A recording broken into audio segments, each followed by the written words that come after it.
মনামির রান্নার খুঁটিনাটিতে তোমাদের সবাইকে ওয়েলকাম। তোমরা তো সবাই পাকা টমেটোর চাটনি খেয়েছো, আজকে আমি কাঁচা টমেটোর চাটনি রান্না করে দেখাবো।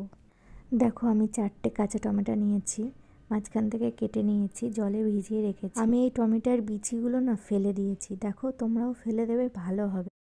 দেখো এরকম সাইজ করে কেটে নিয়েছি, এর মধ্যে লবণ দিয়ে কিছুক্ষণ ভিজিয়ে রেখে দেবো। লবণ দেওয়ার পরে যে জলটা বেরোবে সেটা কিন্তু ফেলে দেবে। হ্যাঁ, আমি তাড়াতাড়ি করার জন্য টমেটোটাকে সিদ্ধ করে নিয়েছি, তোমরাও সিদ্ধ করে নিতে পারো, না হলে কড়াইতে ডাইরেক্ট কাঁচায় দিয়ে দিতে পারো। তাড়াতাড়ির জন্য আমি সিদ্ধ করে নিয়েছি। দেখো ওর মধ্যে হলুদ দিয়ে দেওয়া হয়েছে। এবার আমি কড়াইতে অল্প পরিমাণ সর্ষের তেল দেব। দেখো একদম অল্প পরিমাণ। তেলটাকে একটু তাতিয়ে নেব।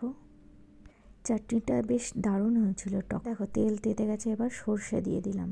কালো সর্ষে দিয়েছি, সাদা সর্ষেও দেওয়া যেতে পারে, তোমাদের কাছে যেই সর্ষে থাকবে সেটাই দেবে। এবার এর মধ্যে একটা শুকনো লঙ্কা দেবো, ছোটো দেখে।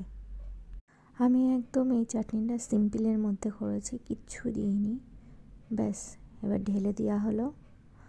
এবার নাড়াবো একটু, হলুদটাকে মিশিয়ে নেব।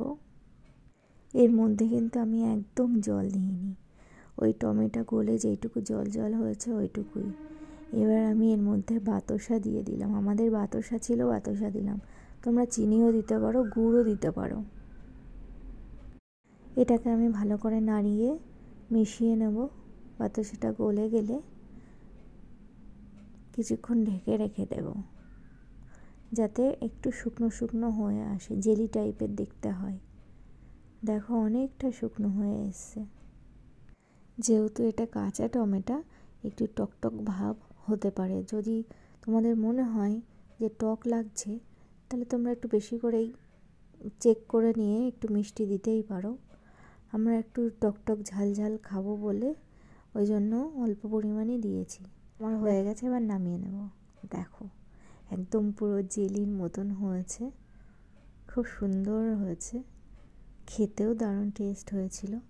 আমি গার্নিশিংয়ের জন্য কাজু বাদাম কিশমিশ দিয়েছি পরে, তোমরাও দিতে পারো। বেশ ভালো হয়েছে। ভালো লাগলে লাইক করতে ভুলবে না, কমেন্ট করতে ভুলবে না, আমার পাশে থাকবে, আর শেয়ার বাটনটাও প্রেস করে, আর হ্যাঁ অবশ্যই সাবস্ক্রাইব করতে ভুলবে না।